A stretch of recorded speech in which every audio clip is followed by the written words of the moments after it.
Hello, everyone, and welcome to episode 317 of the Fun with Cars Motorsports Podcast, or episode 4 of 2022.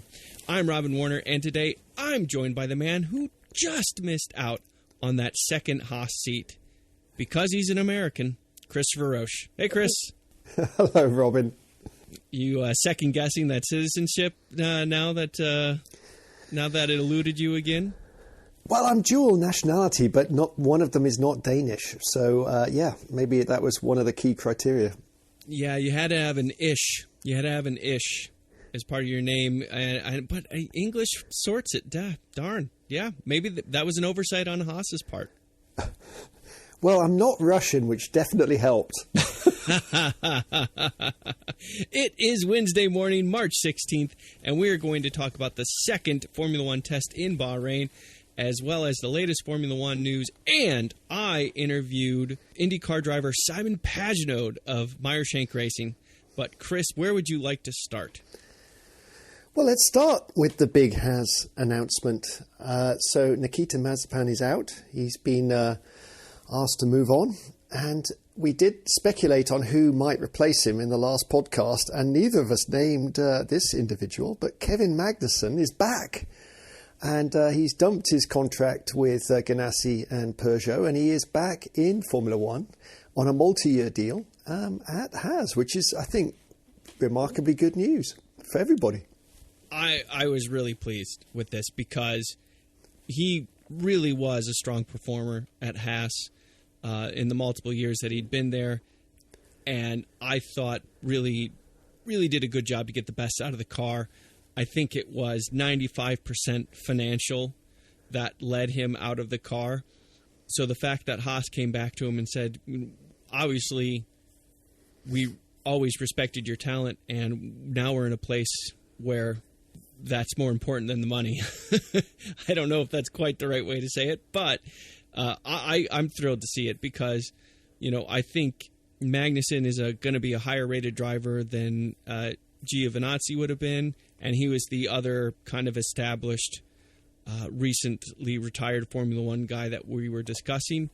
And we now have a lineup in the Haas team that is full-on second-generation drivers. So it's very cool to have Michael Schumacher's son against Jan Magnussen's son in the seat. I think that's cool.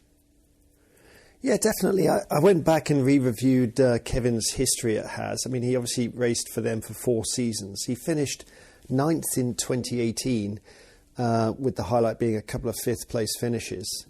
He's got 2 fastest laps to his name in Formula One. I did not know that until I checked it out. So, he and Grosjean were definitely capable of taking advantage of a decent Haas car when it was such a thing. And it was a shame when they both got pushed out. And I think it's great that they've sort of reversed at least half of that decision. And it's great that it's not back for just 1 year or a few races. This is supposedly a multi-year deal. So it's a long-term commitment from both sides to really try and get Haas back into sort of the fighting for the odd podium or scrapping for points and back in the thick of the midfield, and it'll give Mick Schumacher a real yardstick with which to judge himself. I mean, we know Kevin's pretty quick at times, and he's a good racer, and so this will be a much keener level of competition for Mick for this season and beyond. Yeah. So I totally agree with you. I think it was the right decision and kind of just really had to be done that Haas did a multi-year deal with Kevin because it's he can't just be pushed around, especially if he's being asked to be released from 2 different contracts, one from a major manufacturer in Peugeot, and obviously Chip Ganassi is no small operation.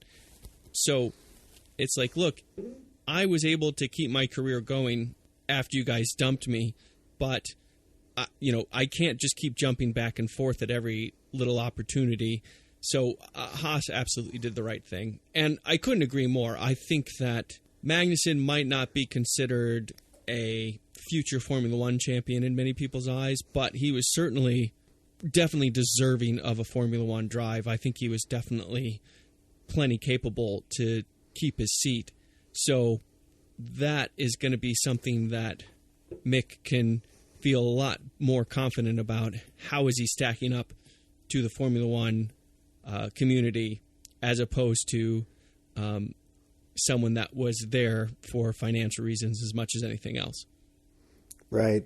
I think that the aspect of this deal that did amuse me was, Kevin, after a very tough 2020 when the Haas wasn't that competitive, basically when he was informed that he was being dumped on fairly, decent terms, right? There was certainly no animosity between Kevin and Haas when he left, but I think he was a bit surprised after such a tough season that he was unceremoniously sort of pushed out for financial reasons. And he basically said, well, what's the point of Formula One anyway? I don't have a competitive car. I can't compete for wins. So I'm more or less happy to move on and try and win stuff. And, he did do a very good job of securing some really good sports car seats. He raced in Le Mans with his dad last season, which was very, very cool. And then obviously he was out at Daytona in Ganassi's sports car. And was planning to compete in the World Endurance Championship this year with Peugeot. So, he'd found himself some pretty decent, top-line drives outside of Formula One. But as soon as Formula One came a-calling again, he dumped them like a hot stone and was like, yep, I'm back. I mean, why can you can't argue with that though, right? I mean, you can't, but it's wonderful to see, isn't it? That he just, despite all that, what he was trying to make his head, justify being pushed out of Formula One, his heart just wanted to be in it all the time, which is great. Right, of course. Yeah, and, to Romain Grosjean's credit, he's obviously landed on his feet. He's got a full-time IndyCar seat with one of the big teams in Andretti Autosport, and he sent a tweet very happy for Kevin Magnussen to get his single-seater career kicked back on. And honestly, I think that was as likely a scenario as anything that in a couple years' time, Kevin Magnussen was going to end up in an IndyCar. I think that would have been the most likely scenario for him were this not to happen. So I liked watching Magnussen as a racer. I thought he was exciting driver. You could really tried hard, really pushed the limits, made everything he could out of the opportunities he had. So I think he's great to have back in the sport. I'm very happy for that. And he jumped right in. He was right there. Once Haas was able to make the Bahrain test, he was putting in competitive times pretty much right away. Yeah, exactly. He got back up to speed pretty quickly. So that's good sign for this weekend. And we saw 3 days at Bahrain, the second official Formula One test, and we saw a lot of new cars all over again compared to the first test, and we saw some teams really struggling. One thing I want to talk about is some of these early attempts to solve the porpoising issue. And it seems like the teams are trying some mega, freight train stiff spring rates on the cars to see if that could sort it out. It's been fascinating to watch. Yeah, it's certainly different teams are in a different stage of getting on top of that problem. And it sounds like it's going to be very track dependent because Bahrain, with the sand and some of the bumpy nature of the circuit, is quite a different problem to Barcelona. So what might work at one track may not be so effective at another. I mean, I guess the big news was right at the start of the test. Mercedes rolled out a car that didn't really resemble anything that they'd run at Barcelona, with this really dramatic and tiny side pod arrangement with these vertical air intakes. And the exposed side impact structure, which really drew an enormous amount of attention. And it was a different car, and Mercedes struggled to get it to work properly around Bahrain. So they seemed to be in a bit of trouble. They were one of the teams that were running very stiff suspension in order to try and control the porpoising, and then the car lacked compliance and was struggling over the curb. So certainly Mercedes don't have a setup yet that that's going to bode well for a competitive performance in Bahrain, which opens the door to some other teams. But certainly the concept around Mercedes car looks super aggressive, and if they can start to get it to work properly, could pose a real threat to the rest of the teams. Well, that's exactly right. But one thing that's playing into all these things is minimum weights. And Formula One, this is the heaviest Formula One car we've had in a long, long time. And the minimum weight was just increased again, I think I've got these numbers right, to 795 kilograms. As I understand it, the rumor is most of the teams are actually above that minimum weight. They cannot get their cars light enough for that. So we've now got Formula One cars that are heavier than Indy cars and approaching Le Mans prototype weights. Yeah, and it sounds like they're not too nimble around the slow stuff where the Venturi tunnels can't really provide much downforce. So they don't look great in slow corners. They look super impressive on medium and fast corners. But yeah, it would be an interesting comparison, wouldn't it, to compare IndyCar and Formula One corner times around slow turns. I guess we might get an opportunity to do that at some point. Do they both go to Austin this year? Is IndyCar running at Austin? There might be a couple of corners. I don't think they drop Coda off. I think Texas for IndyCar is now ovals again. Okay. So I'm not sure if we have a track where they'll both run on the same track and configuration where you could make that sort of corner by corner comparison. But it is interesting. These cars are going to be quite different. They should be more raceable. So I don't think that's going to hurt the show much. But they're going to look different. The thing with the Formula One car, especially when you see it trackside, is just the staggering speed through any type of corner historically. So it sounds like this year's car might be a little bit of a mixed bag, but still good fun, I'm sure. Oh, yeah. But, there is just something about the fact that these were 600-kilogram cars with driver and everything in it. And now that's gone up by nearly 200 kilograms. So we're talking, 430 pounds, 420 pounds heavier than, a generation ago anyway. That's kind of a shocking number to hear. Well, everything gains weight over time, Robin. You should know that.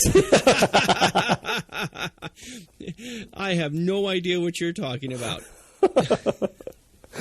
Yeah, I don't know. I haven't read too much from the drivers to say that the weight is an issue for them in terms of the actual raceability of the cars. But I'm sure it does seem directionally incorrect for Formula One, doesn't it? That they're just getting so heavy, but then they justify it based on additional safety and an attempt to clean the cars up with the hybrid systems, and of course the bigger wheels have I don't know about you, but the bigger wheels obviously add weight. You have less of a tyre wall, therefore you get less of the springing action of the tyre and wheel combination. Right. So and I think the expectation is that the compounds should last better, but right now it's not universally positive the move to the 18-inch rim, and so that's certainly driving up the weight. I think aesthetically it doesn't really look. I didn't mind the old 13-inch rims myself, so aesthetically, I don't think it's a game changer. So, I mean, those are some of the decisions that are driving that mass increase, and I guess Ross and his team will have to figure out ways to reverse that trend. Otherwise, it'll just keep creeping up, and then we'll have 1-ton cars, metric ton cars, which in a few seasons, which would not be ideal. Right. Yeah. No, I totally agree. Now, there is just, it seems, cars have been getting bigger and heavier in, the general automotive world as well. And that's always been the counter argument, is that they've also become much more sophisticated, much safer, and just more advanced. And, even lower trimmed cars these days offer things like wireless smartphone charging, Bluetooth capability, touch screen interfaces for the center console, and on and on. So there's this increasing minimum standard of what you expect in your own daily driver. And to a certain extent, I suppose that, I hope that we're not seeing touch screens on the F1 cars so they have nav and et cetera. But, the trend follows just generally. And there is something to be said about electrification. We're having monumental amounts of torque at RPM levels that we never had in the past. And so the overall capability of the car is incredibly high, but weight is a penalty. But we seem to be better at managing that weight at the same time. Yeah, I think the question for everyone is going to be, how are these new generation cars going to behave? How good is the racing? Are we going to start to be able to see cars follow each other more closely? Are we going to be able to wean ourselves off DRS and artificial overtaking measures? And the early reports are that it does, that the changes to the aero, the way that these cars perform aerodynamically, is helping the close following vehicle to stay in turns and therefore improve the passability or passing opportunities. So that's a good thing. So I think we'll overlook the mass creep in the name of better racing, and hopefully this season and the first race this weekend will start to demonstrate that. Yeah, absolutely. And Charles Leclerc was actually quite positive. He said, the brief interview I saw from him, he said that in the 1 to 3 second range, it was better. It was easier to follow behind. In the half second to 1 second range, it felt about the same as last year. But this was critical. He said in the half second or less following distance, when you're really getting tight, he said it was much, much better. And that means if you still feel like you have got a decent car underneath you when you're following that closely, that we have potential for a lot more passing opportunities. And that was probably the single most positive comment I've heard yet about 2022 Formula One, and it came from Charles Leclerc. Yep, all positive. So obviously the time's still hard to read. There was variation in when cars were running. Has got to run later in the day because of their delay in starting the test due to shipment delays that weren't their fault. But so you've got to have the caveat of time of day, fuel variations, the different tyre compounds. But in terms of headline times, Red Bull were the quickest with Max at the wheel, followed by Ferrari, Alpine up there in third with Fernando, and then it was Mercedes, Alfa Romeo, Alfa Tauri, Haas, McLaren, Aston Martin, and Williams. Interesting order, I guess. There were some teams that struggled. McLaren had brake issues throughout the test, and poor old Daniel has caught COVID, so didn't really participate. He will be back for the Grand Prix this weekend, which is good news. Okay, because that was the question. His participation was not guaranteed at first. Right, but I think the McLaren posted just this morning that he's now returning negative tests results, so he will be definitely racing. So that's good for him. But I mean, obviously, one of his issues last year was the brakes, and that was where he was losing time to his teammate Lando Norris, and he's lost some running in this year's car, which is significantly different, so not ideal preparation for Daniel, but at least he's going to be starting the season on time. And Williams he's older, had so bigger, presumably, I suppose, if we're just going to follow the same theme of the podcast. I don't think we've seen the release of the individual driver weights, but they used to. I remember they used to. Nigel Mansell always used to be the heaviest driver back in the early 90s. Right, which right. which was borne out by the fact he couldn't fit in the McLaren that was engineered for him. Well, what was it? I mean, he had his morning donut and coffee or something. I mean, or donut, coffee, and cigarette or something. I mean, it seems like he would make a great stereotypical cop. Nigel Mansell would. But this was after a year in the US, of course. So 93 was in the States, returned back to Europe and couldn't fit in the car anymore. Is there a correlation? I don't know. No, I can't think. I would think he lost weight from all the fresh fruits and vegetables that they serve at McDonald's. there's a minimum driver weight as well of 80 kilograms. And what I heard, I think this was the F1 Nation podcast, they're like, all the drivers are going to meet that, no problem. Right. There's all these different segments of weight and where you fall in. So the driver must account for at least 80 kilograms of the weight. It sounds like all the drivers themselves will be under that and be ballast somehow. I suppose they'll have like those like juicy sweatpants and add a little something there, because that would be the lowest center point of the car that they could add weight. Right? I'm thinking about this correctly, aren't I? So just keep. I don't think the ballast has to be applied to the driver, does it? It just has to be somewhere on the car. Oh, okay. I was going to say, look for some juicy driving suits and see what happens. But anyway, yeah, the times are what they are, but it seemed like in terms of the ability to consistently run laps and run to the program, it does seem like Ferrari is in a really good place. Well, we just ran through the best times from day 3, but some of the pundits who are at the track and got to obviously watch the cars circulating and talk about and look at the length of runs and obviously equate that with the compound. The running order, the expected running order is as follows. So Red Bull is expected to be top, just pipping Ferrari. Mercedes third, McLaren fourth, and then, this is interesting, Haas was tipped as being the 5th fastest team, ahead of Aston Martin, Alfa Tauri, Alpine, Alfa Romeo, and Williams.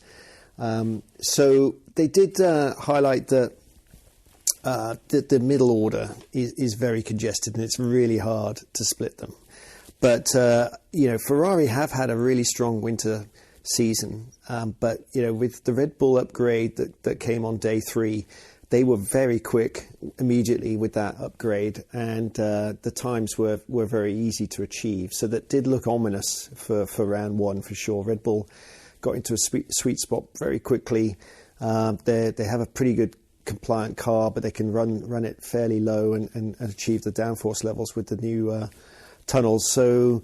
But yeah, Ferrari looks strong, no doubt about it. They both Charles and Carlos seem very happy with the car. They ran reliably. The new power unit seems strong. So Ferrari looked to be back at the sharp end, which is good. Yeah, and how concerned are you about Mercedes' pace? Because it seemed like they were struggling with braking a bit as well. So just. Their upgrades maybe weren't quite as switched on as they'd hoped, and then on top of that, there was a lot of brake lockup. Yeah, so I think what the point that Gary Anderson was making when he was analysing Mercedes' woes is that the car was so different from Barca that you weren't able to, you're solving a whole bunch of new problems. You basically got a different animal that you now need to almost start over with resolving the porpoising issues. So ultimately, the performance may be stronger, but maybe having such a significant upgrade package for the second test was actually a partial step backwards, and that they're still trying to understand how to really get the best out of that new aero package. And they were running very stiff, as we mentioned, but that leads to other issues. So finding the right setup and getting on top of the porpoising is going to be key for Mercedes in round 1. But there's still a lot of people who think that they might be bagging a little bit, as they have done in prior pre-seasons, and that they may be more competitive than some of the drivers were suggesting they would be. I mean, both Lewis and George were indicating that that was the real pace, and they weren't going to be able to compete from wins straight at the start of the season. But not everyone was convinced. I mean, Carlos was saying that from the GPS traces, they could kind of see what Mercedes were up to, and so they got the impression that they weren't fully showing their hand at this early stage. Do you think it's possible that Mercedes was not sandbagging but juicy driver suiting? Can we make that a thing? I desperately would love to make that a thing. Juicy drivey suiting, juicy driving suiting, juicy driver suiting. What's the best variation here? I think you're on your own with that, Robin. I'm just gonna move on. I'm gonna. And also, by the way, I would like to update. I would like the American Formula One team to be sponsored by Rishi Teas. Rishi Teas, because it's a fine. I want a fine quality tea to represent the U.S. team, not the big commercial outlets that are more similar to soft drinks. So it'll be Juicy Clothing brand, Rishi Teas, and American drivers. It's going to be fantastic. So, but Haas fifth. I mean, this could be the most remarkable comeback in some time with Kevin back at the wheel of a Haas that could potentially be qualifying in the top 10 and with some early season unreliability, he could stick up on the podium. What a comeback story that would be. Kevin Magnussen is a second a lap compared to Mazepin, right off the bat. Yeah, absolutely. And that will be a yardstick that the second Mick Schumacher is behind, he'll push. So it will speed up Mick Schumacher, whatever his pace is. And so, yeah, I mean, that's a big performance gain for Haas. And also, I mean, their car last year was horrid. I mean, I don't think anyone would argue with that, including Haas.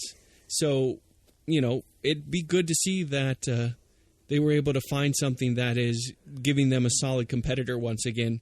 And they still have that close partnership with Ferrari. We're seeing Ferrari do really well.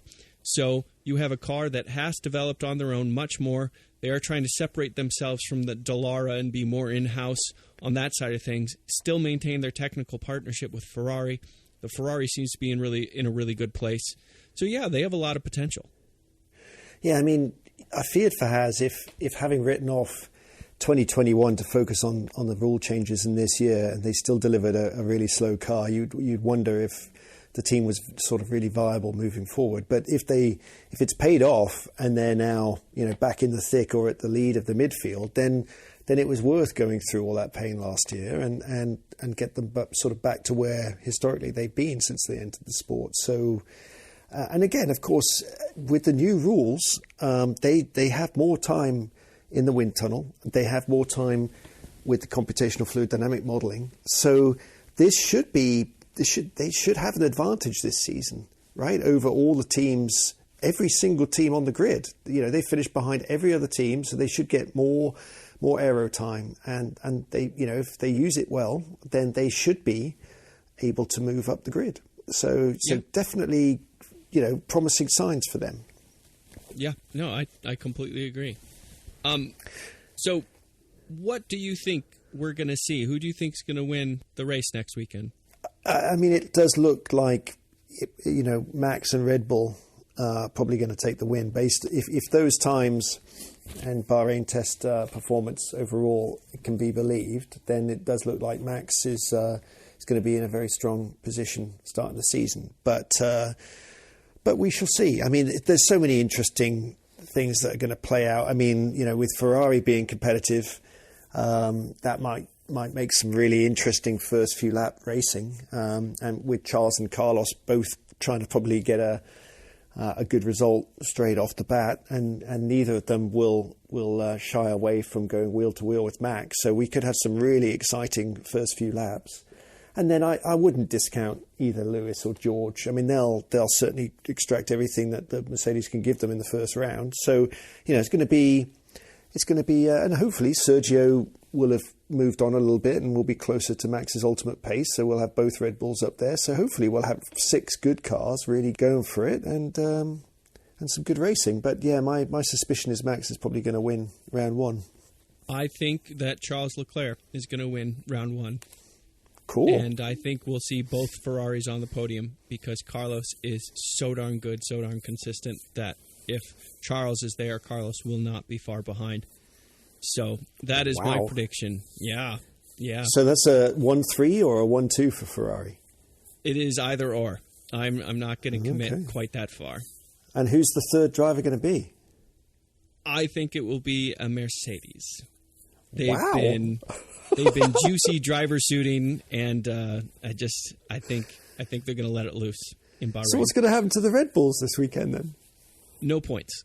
They are going to crash each other. Pierre Gasly's going to take out Max Verstappen, and then Tsunoda is going to run into Perez, and there'll be a nice long conversation over Red Bulls before Abu Dhabi. So, well, you heard not it Abu here Dhabi, first, Saudi folks. Arabia. Robin's either wide of the mark or bang on. We shall discuss that this time next week. Well, they after all, my middle name is the Oracle, but it's not actually.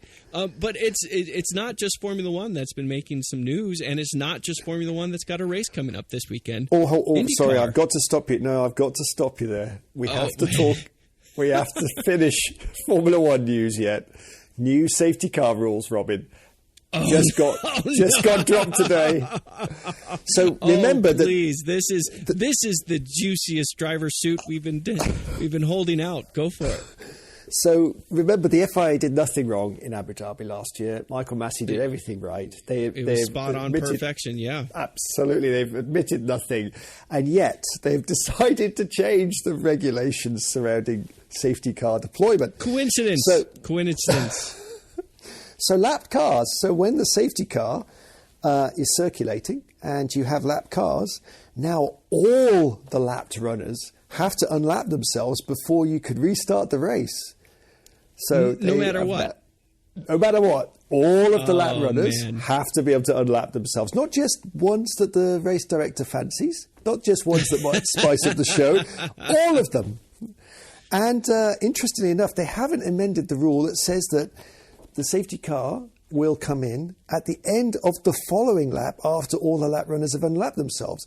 Now, that rule wasn't followed in Abu Dhabi, but it's still in the regulations and presumably will be followed in the future.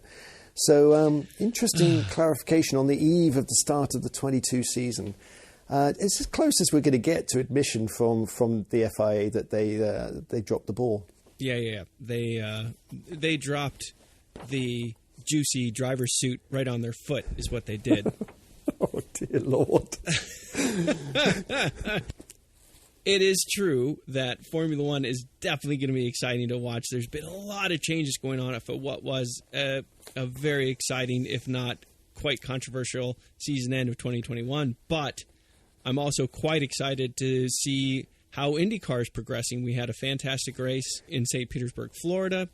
And now they're going to be racing around the 1.5 mile oval in Texas on the same weekend as Formula One races in Bahrain.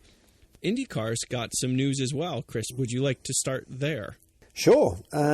Obviously, we've got an oval coming up. Texas, the XPEL 375 is an oval race. And we did talk about this after we reviewed the first round of the IndyCar season, but Jimmy Johnson will be out racing a full season, and he will be racing on the ovals, which I think is a really good decision because obviously, he spent most of his career in NASCAR racing on ovals, so it makes sense to bring that experience and skill to that type of format in IndyCar. So it will be fascinating to see if he's significantly more competitive this weekend on the oval. He's also been backed by a pretty heavyweight name. Al Unser Jr. Thinks that Jimmy can be a regular top 5 finisher. Once he, just gets on top of his current woes, he thinks it'll be like a light switch being flicked and Jimmy will be regularly in the top 5. So that's a big statement from Al Unser Jr., obviously with a lot of pedigree from a great... two-time Indy 500 champion. And one of the great American racing families, right? So absolutely. So that's big backing for Jimmy. So that'll hopefully add to his impetus for this weekend, and we'll see if he can really start to take the fight to the front of the field. Yeah. Now, Al Unser Jr. has not been right about everything in his racing career, so let's not quite set it in stone. But it is, Jimmy Johnson has been getting a lot of support from a lot of big names. Scott Dixon was supportive. Scott Pruitt was supportive. Another American driver that's raced and won all over the place. And we're adding just more names to the list. And Al Unser Jr. I would love it if he was right. I would love it, but I'm not. It's not gaining. I'm not beaming with confidence here.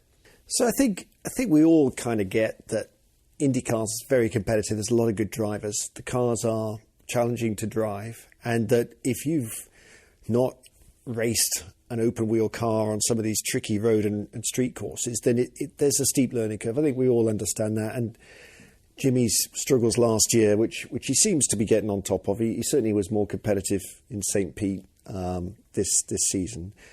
I think, but we still understand there's a long road there. But if he struggles to the same degree on ovals, I think that would be more surprising, certainly for me, and I would think at the wider community of racing fans, don't you think? Because, I do, and yet a way an IndyCar carries itself around an oval is different than a NASCAR in terms of downforce levels and managing traffic because you have fenders versus not having fenders. So I agree with you, but there are some critical differences that might make the Jimmy Johnson explosion not as strong as maybe some are guessing.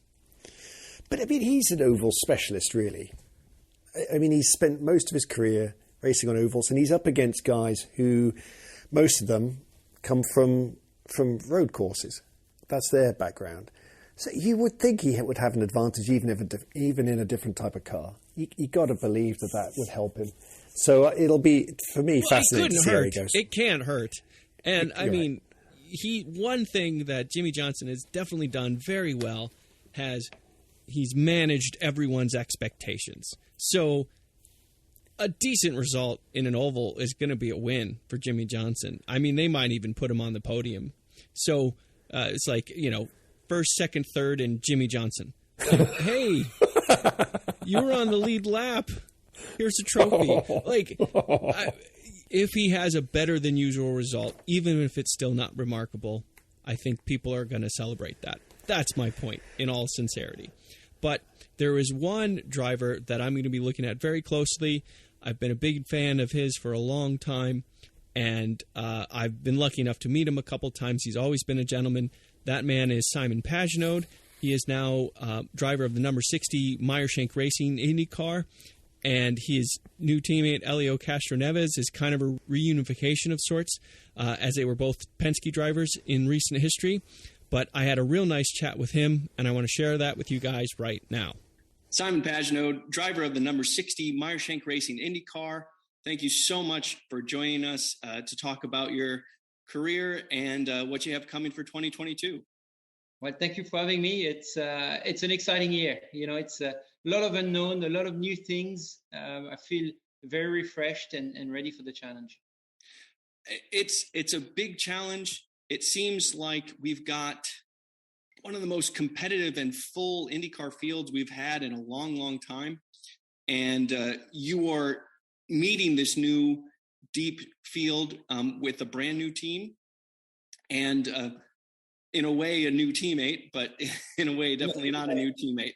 So, but I want to quickly go, you've had one of the most interesting careers in motorsports, I think. I would presume that you were originally Formula One bound. Would that be correct when you were racing in France? Well, yes, it was as a kid, when you grew up there, Formula One's the biggest racing sport. I saw my first race was the 24 Hours of Le Mans. The first race I ever saw, I was 6 years old with my dad. And we just sat on the Mulsanne corner and it was amazing. But certainly the passion had already started from the fight between Ayrton Senna and Alain Prost in those years in the early 90s. And I dreamt about being a race car driver. So I had a dream of Formula One for sure, but my biggest desire was to be a race car driver of any sorts. Yeah, sure. And of course, Alain was one of the best race car drivers of all time. Let alone one of the best French race car drivers. So, and you've had a lot of wonderful French drivers to look up to over the years. I was a fan of Olivier Panis as an example. But you actually ended up coming here stateside in 2006 to race Atlantics, and then jumped into the Champ Car World Series in 2007. and participated in that. So you've been involved in IndyCar since 2007, but then you kind of took a turn to sports cars and had several years in sports cars, which did, in fact, I don't know if they were connected or coincidental, that led you to a factory Peugeot drive at 24 Hours of Le Mans. Mm-hmm. And yeah, please. Oh no, it's just, I just love to go back to memory lane like this. It's been an incredible career. I've had tough times. These choices were made because of lack of opportunities. Quite frankly, I was on the route to try Formula One, and at the time, Red Bull was the main way to go to Formula One for a driver, and French drivers were not backed by Red Bull because the government didn't say Red Bull in France. Unfortunately, bad timing for me, but I was fighting against all the Red Bull drivers. And then I had to make a decision just before GP2, basically, Formula 2 now. And decided to come to the US with the help of Sébastien Bourdais, who was the king at the time in Champ Car. Yeah, and he won 4 championships in a row. I think it was 2000 through 2003, or maybe 01 to 04. It was somewhere in there. Yeah, amazing. And then I decided to come to Champ Car Atlantic, and that's what started my career in the US. Yeah. And once you got here, obviously you stayed, and you ended up back in IndyCar in 2011. And then I'll just really quickly go through this because we need an hour to do it all. Yeah. But back in IndyCar in 2011, Penske in 2015, Championship in 2016, Indianapolis 500 in 2019, and now we're here at Meyer Shank Racing. And obviously there was a whole lot in between. But I wanted to quickly get that overview so you could tell me, what was the adaptation period to American racing versus European racing? How was that transition, and what keeps you here in the States? The adaptation was not that simple. I came to the US with very limited English, even though I had been preparing for racing outside France for a long time. I took advanced English lessons at home. Summer school, I did everything I could to learn good English, but it was still limited. So 2006 was tough. Left my family, my girlfriend at the time for the US, left all my friends at home as well, and came and rented an apartment, rented my couch, and rented a TV. And quite frankly, I thought, if it worked, I would get another year. But if it didn't work, then I would probably go back to France. But the style of racing, the way the fans hang out around the racetrack, and the relationship with the drivers, the atmosphere I really liked. I felt very free in the US, and I felt very respected as a driver. And it gave me confidence in who I was and expressing myself as me. So, I'm going to spare you the details, but I just thought, okay, it's interesting. I didn't feel any pressure whatsoever. I just felt like all I had to do was the best I could. So that whole 2006 year was full focus on racing, nothing else. And it worked. But I've enjoyed the US since. I've been grateful about coming to this country and having so much success and having such a great life that I've had opportunities to go back to Europe, but I decided not to take it. Yeah. And I certainly, having the chance to have meet you in person in the past, pre-COVID, and just seeing you as a driver on camera, everything else, I will certainly say, as a representative of the United States, that I'm very, very happy that you stayed here. I think you're a fantastic part of the racing community here, and it's just been great to watch you compete. And one of the things I love about you the most is you definitely have that pure love for the sport. It's there's no doubt that it's in you, and you said it right at the top that Formula One was your original idea, but more than anything, you just wanted to race. And that shows in all the different types of racing you've competed in over the years.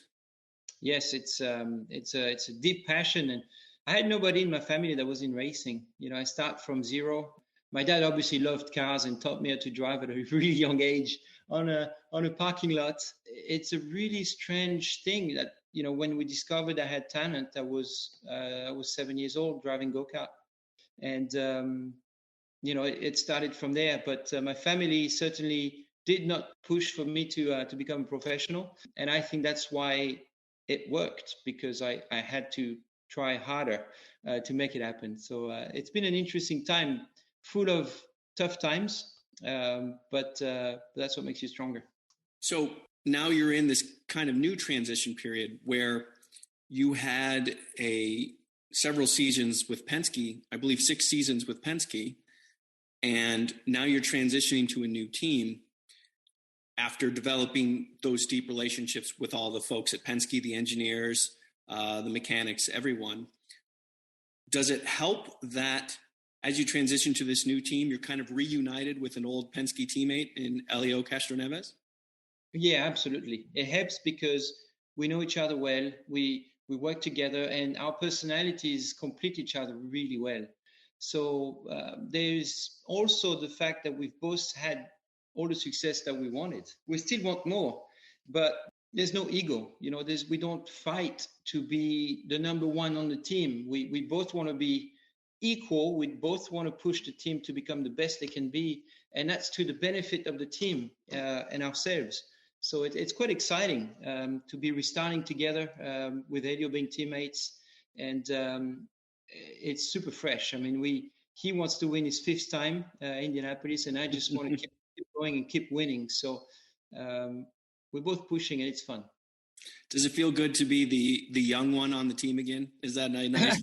Yeah, I've never told myself I wasn't the youngest, and Tower is older than me, so he was older than me anyways at Penske. But it's interesting. And I talk with Helio a lot about this, but age to me is just a number, because I had a son 10 months ago. Congratulations! And he makes me feel way younger than I ever was before. I feel re-energized mostly because of him. It's given me an extra motivation to represent the family even better. So to me, it's a number. I feel like as long as my body and my mind keep sharp, then I can do this forever. So, I feel like my experience today is compensating also for a lot of stuff. And it's becoming an interesting time for me. Yeah, well, absolutely. And I'll just, as a brief aside, my son is 5 now, and the experience only gets richer. And it's never boring. Oh my God, it's never boring. But yeah, and so do you feel like you're relatively comfortable at Meyer Shank Racing as a result of no ego, and or are there things that the way Meyer Shank Racing operates that are a little bit fundamentally different that you have to get used to? It's very different to where I was with Team Penske. It's extremely different. Well, I mean, sorry to interrupt. I mean, it must be a smaller outlet as a starting place, right? It is. It's very different because you're comparing Team Penske that has, I believe, 54 years of experience to Meyer Shank Racing that has, and I'm talking about IndyCar only, they only have three full season. This is the 3rd full season that they're doing only. Yeah. So there's a lot to learn. There's a lot to develop. There's a lot of process to put in place, but they have such great talent. They've hired Mike Shank as a talent for hiring talent. He's hired really good people. Jim Meyer behind him is extremely good businessman, as we know with SiriusXM before when he was a CEO. And we have very strong partners like AutoNation, Arctic Wolf that just came on board, and Honda. So it's a really strong outfit that is very young, and they want the experience of guys like me and Helio to create the foundation of what could become a top team. And that's really exciting to me, and I feel very involved in everything, and it's a passion of mine. It fascinates me. Yeah, and I think I can certainly understand that appeal of you were racing with Penske as it was in its 50th year, and now, just as you say, now you're at a team just into its 3rd, so you're really at the ground floor of this team's development and getting to see it grow as you're a part of it. And I certainly can understand that appeal. One of the big parts about it is you've shifted from Chevrolet power to Honda, but in a way that's kind of a reunification as well, because you raced a lot of Honda sports cars when you were at American Le Mans Series, and then more recently the DPI car with Penske. So what's it like kind of being reattached to the Honda brand, one that you raced for a long time? It's a lot of fun. It's a lot of people that I already knew of. I see the philosophy of Honda Racing has not changed. It's only developing and improving, and I feel at home with them. I feel very valued for my feedback, which makes me feel really great and gives me a great deal of confidence in what I'm doing. And they're always seeking for whatever is next, and that's what racing's about. So I'm really enjoying being where I'm at with them right now and being reunited. Obviously, I have a long history with them, from Pikes Peak in a minivan to driving every single Acura prototype that they've ever developed.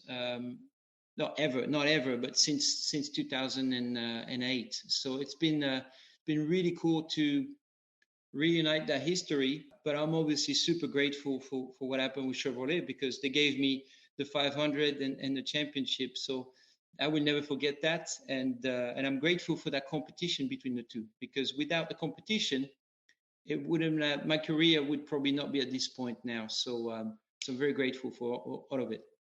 Yeah, absolutely. Now, you mentioned Sebastian Bourdais kind of being an encouraging force early in your career to come to the United States. Have you developed any kind of a relationship with Romain Grosjean? I mean, he's technically Swiss, but obviously on the French side. Have you found a kind of a kinship with him? Yes, well, I've raced with Romain since we're kids. We raced. Okay, fair enough. Yeah, we actually started racing. We're close in age, so we were racing Formula Renault back in France. We were competitors at a young age, and he hasn't changed in his style. He's always been the driver that he is, like taking a lot of risks and being very aggressive, super fast. So there's no evolution there, but he's evolved a lot as a driver. He's very competitive, and it's going to be interesting to see what he does. It's awesome to have him. He's bringing such a following from Formula One. I think it's great for the sport. Do we have a personal relationship? When I would say yes, when he called me when he was trying to come to IndyCar to ask me some advice, I gave him all the advice I could. I was so happy to see him come over. So now we're competitors on the racetrack. You know, it's difficult to be best friends. Yeah. Oh, sure. And that's something that personally, it's super difficult to me, because a friend to me it's everything. So you can't, step on the throat of your friends when you need to. In racing, you have to. So yeah. That's where we are. It's fascinating because, it's a weird combination. IndyCar is such a small fraternity, and I would imagine to have, a common language to be able to kind of come to together would be a nice bond to grow. But at the same time, at least for a couple hours on a Sunday, he's an enemy just like anybody else. Well, that's what's tough mentally speaking. It's really difficult to switch like that. It's I prefer to keep my guards and keep my distance to be ready for the fight. My life is based around racing. I have some amazing friends that I can't say how lucky I am to have those good friends. But to me, on the racetrack, it's competition, and you just can't be friends. My personality doesn't work that way, I guess. But I see other drivers being super friendly and going on vacation together. I don't think I can do that. Well, now that you have a 10-month-old, you won't have time for it anyway. I have a good excuse now. Exactly. Looking just holistically at it, obviously you want to stay in IndyCar for quite some time, I can only assume. Do you look back and do you have any, I don't even want to say regrets, but do you ever kind of have any inklings or desire what life would have been like if it were Formula One instead? or are you just very happy with what you've accomplished in IndyCar and very happy with the decisions you made? Look, I have absolutely no regrets on my career and my decisions. The only regret I have is when I was 18, I had an opportunity with Renault, and I was too young. Like I said, my family was not in racing. I didn't have a dad telling me how to prepare, what I needed to do. I had parents that were telling me, you got to have school and you can do racing on the side, but that's a hobby, okay?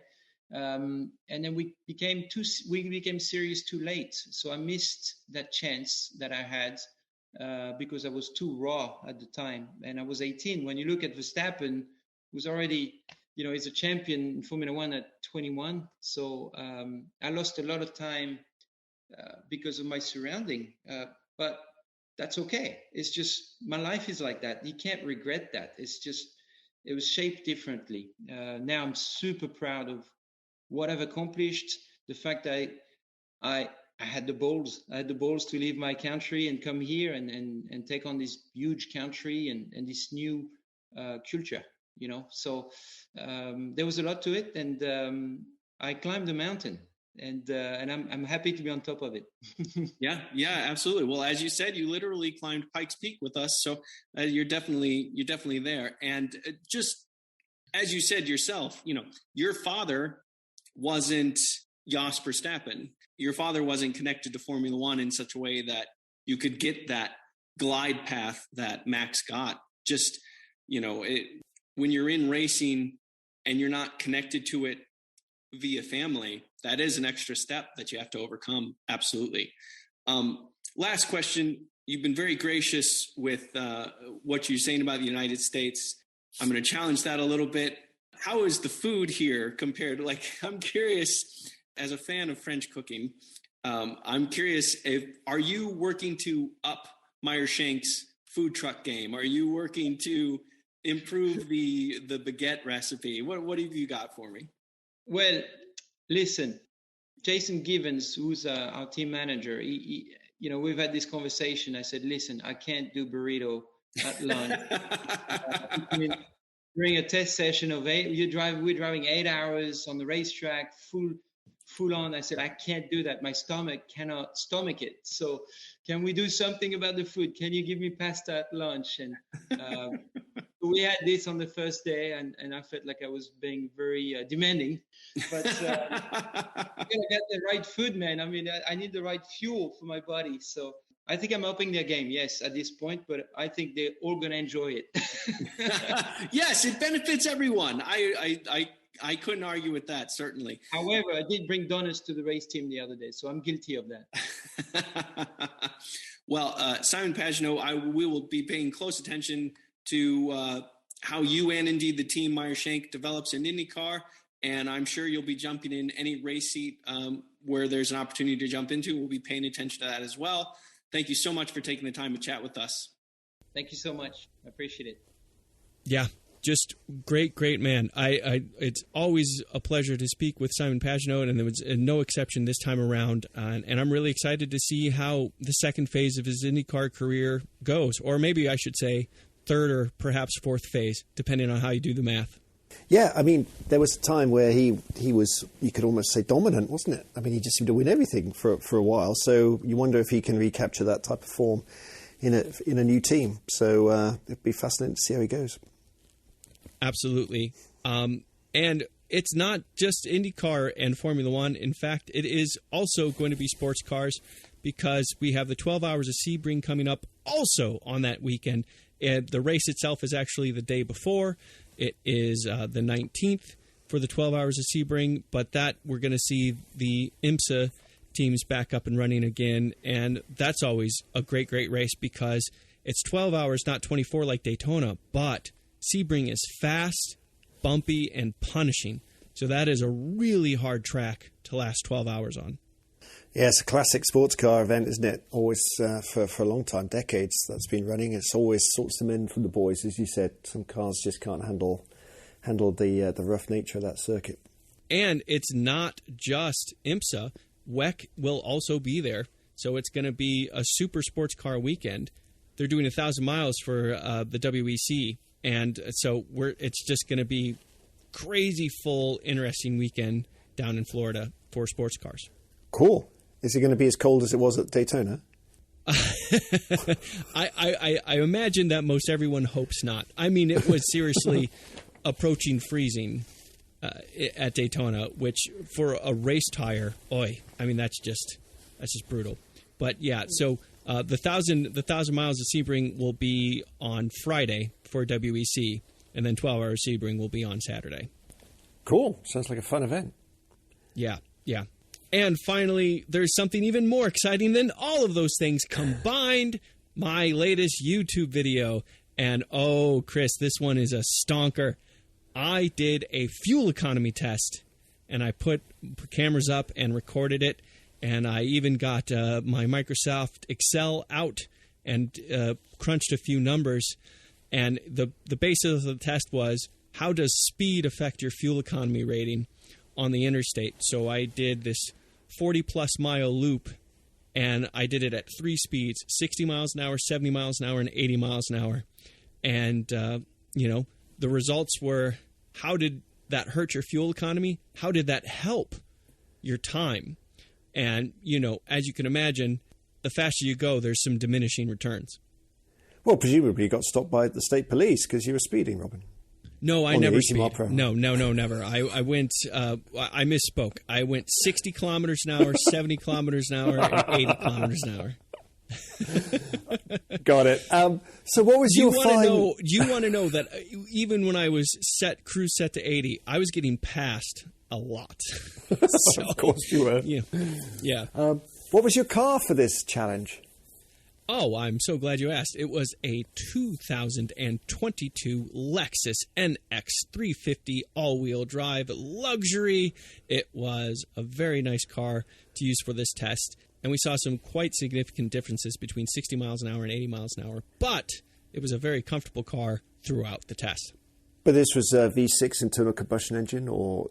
This was the non-hybrid. It's not.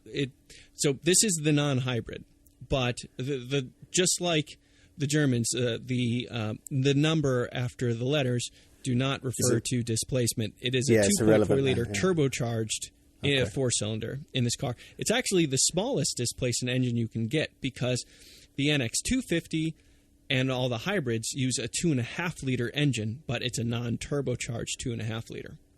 Okay, and so what was the result? At 80 miles per hour, you were able to consume less cheeseburgers than when you were driving at 60 miles per hour. Is that the finding? I've got a pair of juicy driving suit waiting for you over here. No, yes, I was able to consume the same number of cheeseburgers for each run, which is 0, but I achieved more than 25% better fuel economy at 60 miles an hour than I did at 80 miles an hour. But presumably the driving experience was harder because you were being passed by everybody and blocking half the highway. 60 miles an hour. 60 miles an hour was a bit painful. I mean, I was passed by probably 3 or 4 semi-trucks. Yeah. So, yeah. Or what would you call them? Lorries. So it's worth a watch is the point. And for now, I want to thank you for listening. Please take a moment to review us on iTunes or Spotify or YouTube or wherever you get our podcasts. Please leave comments on the episode of your choice by going to funwithcars.com. As always, I can be reached at feedback@funwithcars.com. Tweet us at fun_with_cars. And check out our Facebook page at facebook.com/FWCars. Chris. Formula One's back. Yes. I'm Robin Warner. Goodbye.